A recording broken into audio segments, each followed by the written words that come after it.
Hello दोस्तों, Hindi mirror पर फिर से आपका स्वागत है। कैसे हैं आप सब दोस्तों? आज की जो वीडियो है वो भाषा के से संबंधित है और इसमें भाषा के हमने सभी सिलेक्टेड प्रश्न लिए हैं जो कि आपके 80 प्रश्न हैं। और मुझे लगता है कि भाषा के ये 80-90 प्रश्न जो मैंने लिए हैं, इन प्रश्नों से बाहर भाषा से संबंधित और प्रश्न नहीं आएंगे। तो आप इन प्रश्नों को ज़रूर देखिए और जो प्रश्न नोट डाउन के लायक हैं उनको आप नोट डाउन भी करिए। और जो दोस्त आज चैनल पर नए हैं वो प्लीज़ चैनल को सब्सक्राइब कर लीजिए, बेल आइकन को हिट कर दीजिए जिससे नए वीडियो के नोटिफिकेशन उनको मिलते रहें। और जो दोस्त हमसे हिंदी मिरर से पहले से ही जुड़े हुए हैं वो वीडियो को ज़्यादा से ज़्यादा लाइक एंड शेयर करें जिससे ये वीडियो ज़्यादा से ज़्यादा लोगों तक पहुँचे और भाषा से संबंधित जो प्रश्न हैं उनकी भी परीक्षा के लिए महत्वपूर्ण साबित हो। चलिए शुरू करते हैं। प्रश्न: ईरानी महाभारत काल से ही भारत को हिंदी कहने लगे थे, यह कथन किसका है? तो इसमें बताना है कि यह कथन किसका है। तो इसमें कथन है, तो इस प्रश्न का आपका उत्तर हो जाएगा डी। ठीक है, पंडित राम नरेश त्रिपाठी ने। चलिए अगला प्रश्न है, विश्व की भाषाओं को मुख्यतः कितनी भाषा परिवारों में विभाजित किया गया है? तो दूसरे का आपका प्रश्न उत्तर हो जाएगा 12। विश्व की जो भाषाएं हैं उन्हें मुख्यतः 12 परिवारों में विभाजित किया गया है। चलिए अगला प्रश्न, हिंदी किस भाषा परिवार की भाषा है? तो हिंदी जो है वह भारोपीय परिवार की भाषा है। तो ये आप जरूर ध्यान रखना कि हिंदी जो है भारोपीय परिवार की भाषा है। चलिए अगला प्रश्न, भारतीय आर्य भाषाएं किस भाषा परिवार से संबंधित है? तो यहाँ तो पूछा था हिंदी के बारे में, लेकिन यहाँ पूछा है आर्य भाषाएं, जो भारतीय आर्य भाषा हैं वे किस भाषा परिवार से संबंधित है? तो वह भी भारोपीय परिवार से ही संबंधित है। चलिए अगला प्रश्न है, प्राचीन भारतीय आर्य भाषा है, तो इसमें प्राचीन भारतीय आर्य भाषा कौन सी है? वैदिक संस्कृत। ठीक है, वैदिक ग्रंथों की भाषा थी, वह भी वैदिक संस्कृति थी। तो चलिए अगले प्रश्न पे चलते हैं। विद्वानों ने वैदिक ध्वनियों की संख्या 52 मानी है, इसमें कितने स्वर तथा कितने व्यंजन हैं? तो सातवें का आपका उत्तर हो जाएगा बी, 13 स्वर तथा 39 यानी कि 39 व्यंजन है। कौन से? जिसमें विद्वानों ने वैदिक ध्वनियों की संख्या मानी है जो 52, उसमें कितने स्वर और कितने व्यंजन हैं? तो उसमें 13 स्वर हैं और 39 व्यंजन हैं। चलिए अगले प्रश्न पे चलते हैं। लौकिक संस्कृत से संबंधित निम्न में से कौन सा कथन असत्य है? सत्य तो है ही, लेकिन एक कथन असत्य है। तो इसमें असत्य कथन छांटना है। तो असत्य कथन है, लौकिक संस्कृत की ध्वनियों में जीवा मूल्य तथा उपधमानीय लुप्त नहीं हुए। तो ये जो है कथन असत्य है, बाकी सब सत्य है। लौकिक संस्कृत में केवल 48 वर्ण शेष रह गए। रामायण महाभारत अष्टधाई पुराण आदि ग्रंथों की रचना लौकिक संस्कृत में हुई है। लौकिक संस्कृत में वैदिक संस्कृत की अपेक्षा क्रिया रूपों और धातु रूपों में विशेष अंतर आ गया है। तो ये सत्य कथन है। मध्यकालीन भारतीय आर्य भाषा का कालक्रम है, इसमें कालक्रम बताना है। तो 9 का आपका उत्तर हो जाएगा बी, 500 ईसा पूर्व से 1000 ईसा पूर्व तक। प्रथम प्राकृत भाषा कहा जाता है। तो 10वें का आपका उत्तर हो जाएगा सी, पाली को प्रथम प्राकृत भाषा कहा जाता है। वेरी इंपॉर्टेंट प्रश्न, जरूर नोट डाउन करें। त्रिपिटक ग्रंथों की रचना किस भाषा में हुई है? जो त्रिपिटक है ये बौद्ध धर्म से संबंधित है। तो इनकी रचना किससे हुई है? सभी को पता है कि बौद्ध धर्म की भाषा जो थी पाली थी, और वे त्रिपिटक जो उनके ग्रंथ थे उनकी जो रचना हुई वो पाली में हुई। निम्न में पाली भाषा में लिखी रचना है, तो इसमें पाली भाषा की रचना बतानी है। मिलिंद पन्हो, ये जो है पाली भाषा में लिखी गई रचना है। चलिए अगला प्रश्न, सद्य नीति व्याकरण के रचनाकार हैं। तो इसमें बताना है कि सद्य नीति व्याकरण के रचनाकार कौन है? 13 का आपका उत्तर हो जाएगा सी, अंगवंश। कच्चान व्याकरण किस भाषा में लिखा ग्रंथ है? तो कच्चान व्याकरण जो लिखा गया है वह पाली भाषा में लिखा गया है। चलिए अगला प्रश्न लेते हैं। प्राकृत भाषा को अर्धमागधी, चुलिका, पेशाची और अपभ्रंश, इन 3 भागों में किसने वर्गीकृत किया है? तो 15 का आपका उत्तर हो जाएगा बी, हेमचंद्र जी ने प्राकृत भाषा को अर्धमागधी, चुलिका, पेशाची और अपभ्रंश में वर्गीकृत किया है या फिर बांटा है।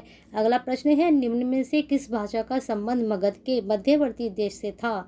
तो 16 का आपका उत्तर हो जाएगा सी, अर्धमागधी प्राकृत से। किसका संबंध था? मगध के मध्यवर्ती देश का। चलिए अगले प्रश्न पे चलते हैं। मार्कंडेय ने मागधी की उत्पत्ति किससे बताई है? तो 17 का आपका उत्तर हो जाएगा ए, शोरसेनी प्राकृत से मार्कंडेय जी ने मागधी की उत्पत्ति बताई है। चलिए अगला प्रश्न देखते हैं। जैन धर्म के उपदेशों के संकलन को आगम कहा जाता है, इन उपदेशों की भाषा थी। तो 18 का आपका उत्तर हो जाएगा सी, अर्धमागधी प्राकृत भाषा थी। कि जो जैन धर्म के उपदेश थे उनका संकलन को आगम कहते हैं, लेकिन इनकी जो उपदेशों की भाषा थी वह क्या थी? वह अर्धमागधी प्राकृत थी। अगला प्रश्न है, राकेश स्थान पर लाका स्थान किस प्राकृत में देखने को मिलता है? तो राकेश स्थान पर जो मिलता है लाका उच्चारण, तो वह मिलता है मागधी प्राकृत में। चलिए अगला प्रश्न, निम्न में से कौन सी आधुनिक भाषा अर्धमागधी अपभ्रंश की है? तो ये पहले से ही टिक लगा हुआ है, वह पूर्वी हिंदी की है। चलिए अगला प्रश्न, अपभ्रंश के महान कवि स्वयंभू हैं जिन्होंने 10वीं शताब्दी में भविष्यतः की रचना की।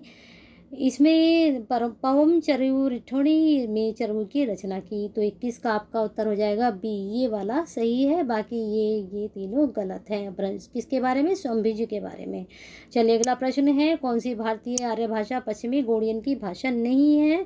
तो इसमें से 3 है और लेकिन एक नहीं है, तो 22 का आपका उत्तर हो जाएगा डी, गढ़वाली जो है गोड़ियन भाषा की नहीं है। बाकी राजस्थानी, सिंधी, पंजाबी ये सब क्या है? ये गोड़ियन की भाषा है। चलिए, हिंदी भारत के बहुसंख्यक लोगों की भाषा होने के पश्चात भी इसका क्षेत्र संपूर्ण भारत नहीं है, क्योंकि, तो इसका सीधा सीधा उत्तर हम बता देते हैं, क्योंकि राजनीतिक स्वार्थों के कारण इसे कुछ ही राज्यों में मान्यता प्राप्त हुई है। यही कारण है कि आज भी हिंदी भारत के बहुसंख्यक लोगों की भाषा होने के बाद भी इसे संपूर्ण क्षेत्र का जो है भारत के दर्जा प्राप्त नहीं है। चलिए अगला प्रश्न है, निम्न में से कौन सी बोली पूर्वी हिंदी की नहीं है? पहले से ही टिक लगा हुआ है, ये बुंदेली नहीं है पूर्वी हिंदी की। अब बनता है प्रश्न, बुंदेली किसकी है? तो इसमें आप बताएंगे कमेंट बॉक्स में कि बुंदेली कौन से उसमें आती है। चलिए अगला प्रश्न है, निम्न में से जो है पश्चिमी हिंदी की नहीं है, निम्न में से कौन सी बोली पश्चिमी हिंदी की नहीं है? तो एक इसमें नहीं है, बाकी तीनों हैं पश्चिमी हिंदी की। ठीक है, पश्चिमी हिंदी की 3 है और एक नहीं है।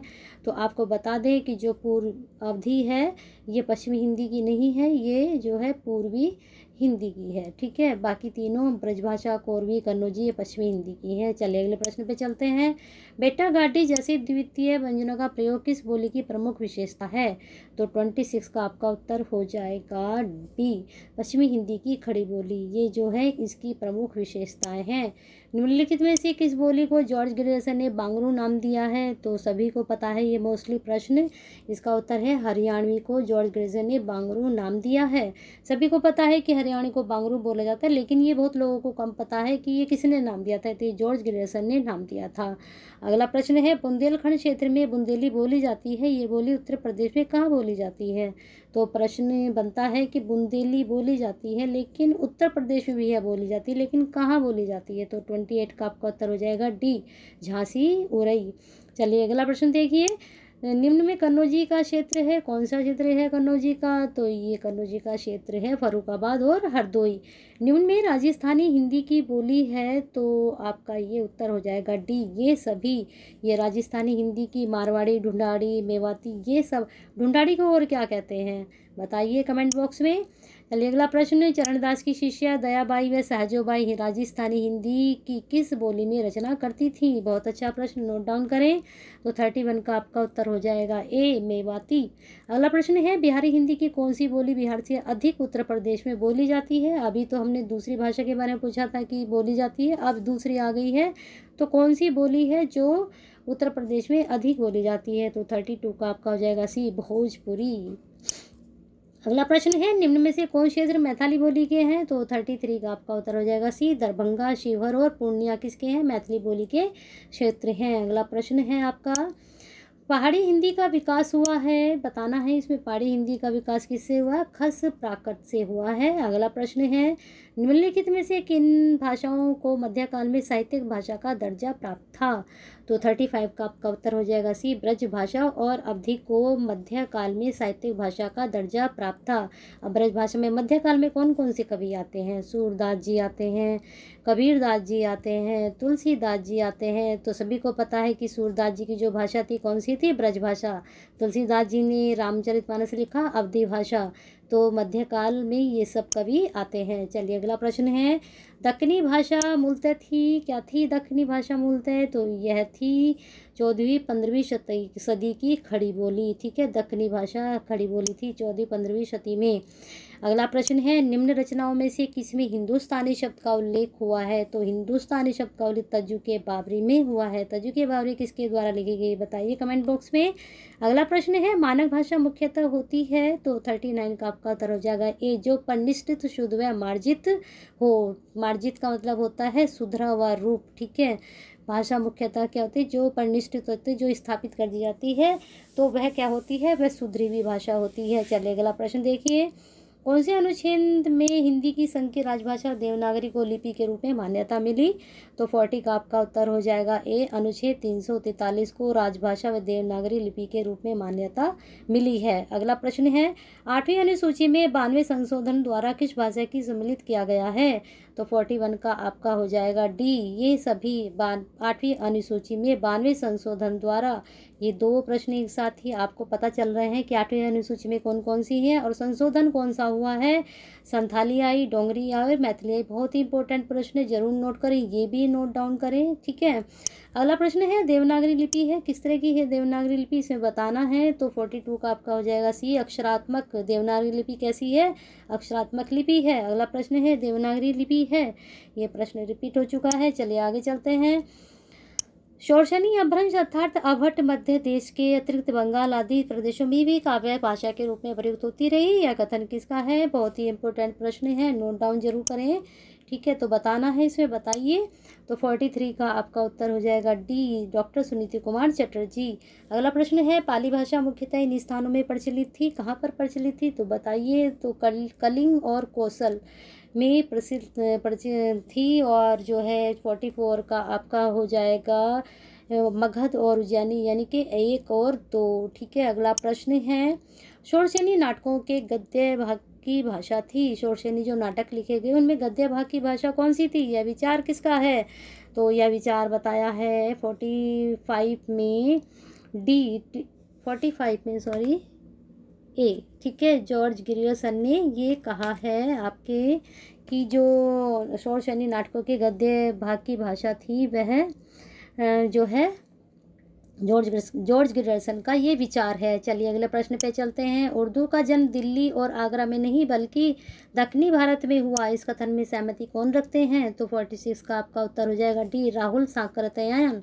ये भी वेरी इंपॉर्टेंट है, इसको भी नोट डाउन करिए। निम्नलिखित में से किसका संबंध शोरसेनी प्राकृत से है? तो 47 का आपका उत्तर हो जाएगा सी, प्राकृत और जैन साहित्य और प्राकृत प्रकाश, ठीक है, जैन साहित्य और प्राकृत प्रकाश दूसरा और चौथा।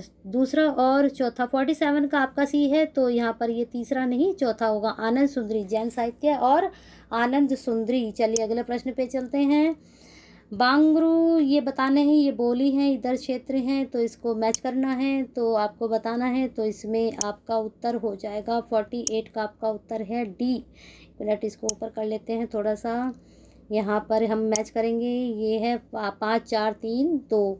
बांगरू जो है रोहतक में, और भोजपुरी है छपरा में, कुमाऊनी है अल्मोड़ा, और खड़ी बोली है मेरठ, ठीक है। अगले प्रश्न पे चलते हैं। शोरसेनी अपभ्रंश में विकसित हुई भाषाएं हैं, तो कौन सी भाषाएं हैं? तो 52 का आपका हो जाएगा ए, 2 3 4। शोरसेनी अपभ्रंश से कौन कौन सी विकसित हुई है? राजस्थानी, पश्चिमी हिंदी और गुजराती। शोरसेनी अपभ्रंश से इनकी विकसित हुई है, बढ़ोतरी हुई है, विकास हुआ है।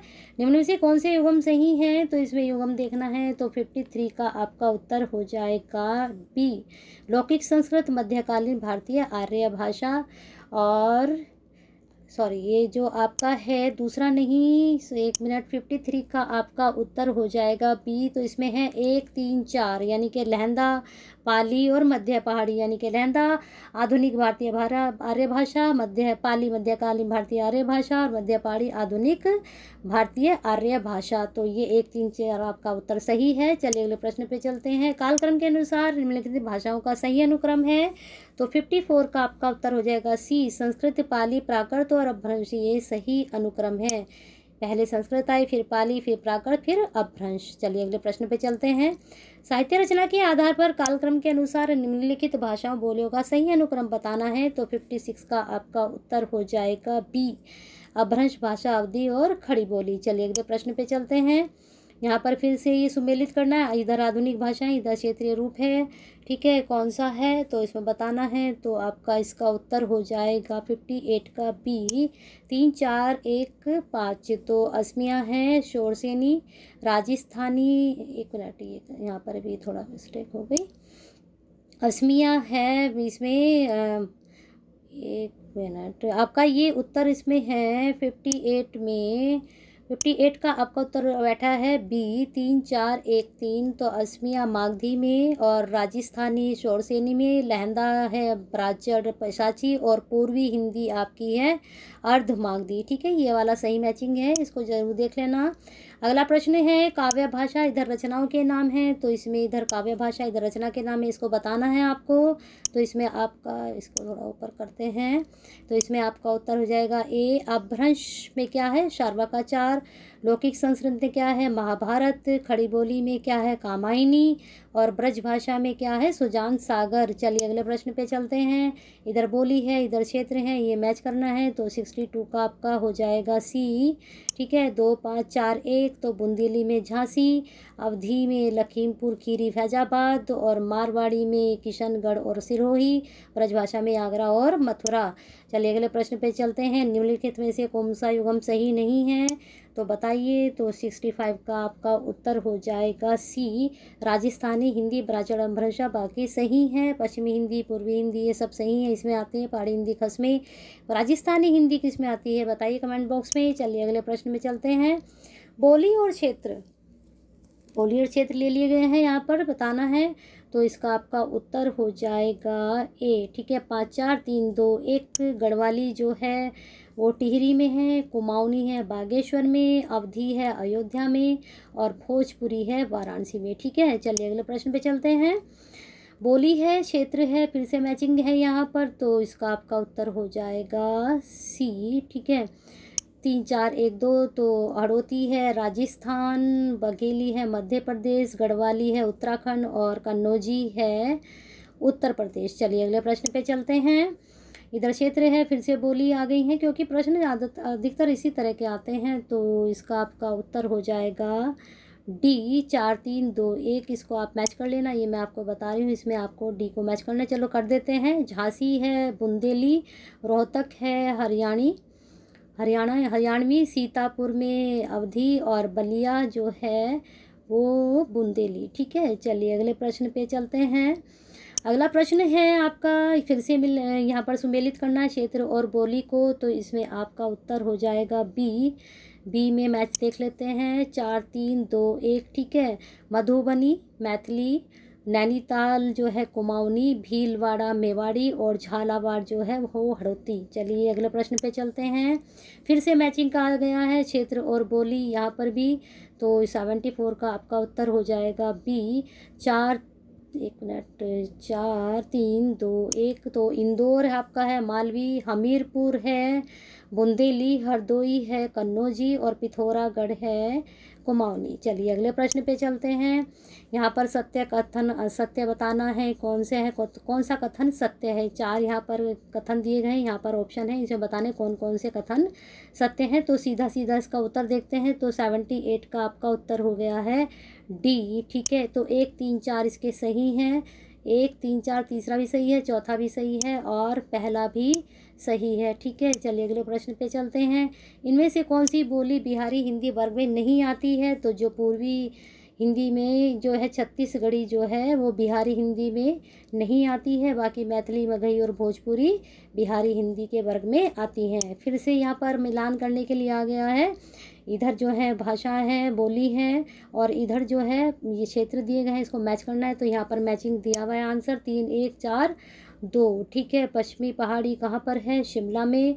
मध्यवर्ती पहाड़ी कहाँ पर है, गढ़वाल में। भोजपुरी कहाँ पर है, पटना में। और मगही कहाँ है, मगही कहाँ पर है, एक मिनट, हमारा यहाँ थोड़ा, हाँ सही है, मगही पटना में। और पश्चिमी जो पहाड़ी है वह गाजीपुर में। चलिए अगला प्रश्न पे चलते हैं। निम्नलिखित में से पश्चिमी हिंदी की बोली नहीं है, तो यहाँ पर भी आपका मगही नहीं है, बाकी ब्रजभाषा बुंदेली कन्नौजी ये पश्चिमी हिंदी की है। 2 और कौन सी है बताइए, 2 और कौन सी है, 5 आती हैं पश्चिमी हिंदी के अंतर्गत। खड़ी बोली शब्द का प्रयोग इसमें बताना है कहाँ क्या है, ये सही कौन सा है कौन सा सही नहीं है, नीचे ऑप्शन है। तो ये आपका उत्तर हो जाएगा इसमें 1 2 3 सही है, बाकी दिल्ली मेरठ के आसपास लोक बोली के अर्थ में होता है 1 2 3। चौथा खड़ी बोली में लोक साहित्य बिल्कुल नहीं है। ठीक है, अगला प्रश्न है इनमें से किस बोली का बिहारी हिंदी से संबंध नहीं है? तो इसमें किस बोली का बिहारी हिंदी से संबंध नहीं है, इसके बारे में बताना है। तो इसमें आएगा अवधी, बिहारी हिंदी से संबंध नहीं है। भोजपुरी, मगही, मैथिली का संबंध बिहारी हिंदी से। अवधी का संबंध किससे है? बताया था ना आपको अभी ऊपर, पूर्वी हिंदी से। दोहा मूलतः किस भाषा का छंद है, यानी कि दोहा किसका छंद है? तो आपका इसका उत्तर हो जाएगा बी, अपभ्रंश का छंद है। तो इस प्रकार से आपके प्रश्न चल रहे हैं। आगे देखिए, इनमें से किस बोली का बिहारी हिंदी से संबंध नहीं है? तो बिहारी हिंदी से संबंध अवधी का नहीं है। देखिए, यही प्रश्न बार बार आपका लौट कर आ रहा है, ये प्रश्न दोबारा आ चुके हैं। अर्धमागधी अपभ्रंश से विकसित बोली है, तो ये है वघेली। अर्धमागधी अपभ्रंश से विकसित बोली वघेली है। निम्नलिखित में से किस भाषा को संविधान की अष्टम सूची में सम्मिलित नहीं किया गया है? छत्तीसगढ़ी को अष्टम सूची में शामिल नहीं किया है, बल्कि डोंगरी, मैथिली, मणिपुरी इनको शामिल किया गया। लेकिन इनको कौन से संशोधन द्वारा शामिल किया गया, आप मुझे बताएंगे कमेंट बॉक्स में। चलिए अगले प्रश्न पे चलते हैं। इनमें से कौन सी बोली आकार बहुल्य नहीं है? खड़ी बोली आकार बहुल्य नहीं है, बाकी सब हैं। अवधि का आकार बहुल्य का मतलब क्या होता है? जिसमें आ की ध्वनि आए। अवधि का विकास किस अपभ्रंश से हुआ है? तो बताना है। तो अभी हम अवधि के बारे में पढ़कर आ रहे हैं कि पूर्वी हिंदी के, लेकिन विकास किस अपभ्रंश से हुआ है? तो इसका आपका उत्तर हो जाएगा अर्धमागधी से। ठीक है, आपको विकास भी पता होना चाहिए किस अपभ्रंश से है और किस वर्ग में आती है, ये भी आपको पता होना चाहिए। तभी आप इसको पूर्ण ज्ञान प्राप्त कर पाएंगे इस भाषा के बारे में। इनमें से किसको संविधान की अष्टम सूची अनुसूची में शामिल नहीं किया गया है? एक प्रश्न हमने अभी पढ़ा था कि अष्टम सूची में किसको शामिल नहीं किया गया। अब यहाँ पर दूसरा आ चुका है, लेकिन यहाँ पर दूसरी भाषा होगी। तो यहाँ पर जो है ब्रज भाषा को अष्टम सूची में शामिल नहीं किया गया है। चलिए अगला प्रश्न, विकास की दृष्टि से प्राकृत की पूर्वकालीन अवस्था का नाम है? तो इसका आपका उत्तर हो जाएगा ए, पाली। ये हमने पहले भी पढ़ा है पूर्व, लेकिन वहाँ हमने दूसरे तरीके से कि प्रथम पाली भाषा कौन सी है। यहाँ पर क्या है, पूर्वकालीन अवस्था का क्या नाम है? देखिए, एक ही प्रश्न दो तरीके से आ चुका है, तो प्रश्न जो है बदल के आते हैं, उत्तर सेम ही होता है। अगर आपको कॉन्सेप्ट क्लियर है तो आप आंसर बिल्कुल सही लगाएंगे और आपका एग्ज़ाम भी सही ही जाएगा, अगर आप कॉन्सेप्ट बिल्कुल अच्छे से क्लियर करते हैं। अगला प्रश्न है, अध्वान की रचना है? तो इसमें अध्वान की रचना है संदेश राशक, जो बहुत ही महत्वपूर्ण रचना है। ये भी आप नोट डाउन जरूर करें। चलिए अगले प्रश्न पे। प्रश्न यहाँ पर आपके 90 प्रश्न खत्म हो जाते हैं। वीडियो पसंद आई है तो ज़्यादा से ज़्यादा लाइक एंड शेयर कीजिए, क्योंकि आपके लाइक एंड शेयर से ही हमें प्रेरणा मिलती है और अधिक अच्छा काम करने